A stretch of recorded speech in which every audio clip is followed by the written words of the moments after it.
顶礼地心大师，弟子无边请法。请去世那天，往慈营送到的路上，突然狂风大雨，寸步难行。待棺材入坟墓的那一刻，天气风雨停了，太阳也出来了。原因呢？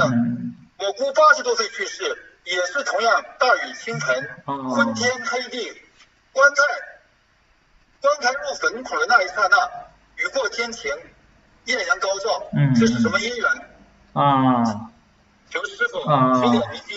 好。阿弥陀佛。好。这个有人问呢，说他家人去世的时候呢，这是在这个去这个送葬的路上，就下葬的路上啊，狂风大作风雨交加，等着这个下葬好了，雨过天晴这个事情，这也是一种真实存在。师父刚才跟你讲了，有天人是有天人的也有阿修罗，其中呢有气成仙，就是说你在这个咱地表上的咱这帮人呢，活在地表上，那么他地表上面还有一层人还活在那儿，他就会引起狂风大作这种现象来。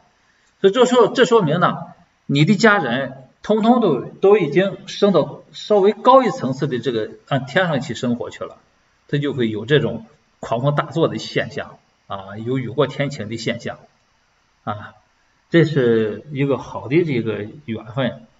你这个平常日有时候死人呢也会出现这种现象，一死人就下雨，一死人就下雨因为这个它再高一层次，就跟我们人似的，你养了一池子鱼，死一条大鱼，你可是难过呀，就给它往上弄东西加水呀，它就存在这种现象，你听懂没？所以这是真实存在的东西。说大家呢，说当你不懂的时候，你觉得不可思议，懂了之后你觉得就跟普通人一样，没有什么。他们已经就会上升到稍高，就比人道稍高一层的这个天上去好，还有什么问呢？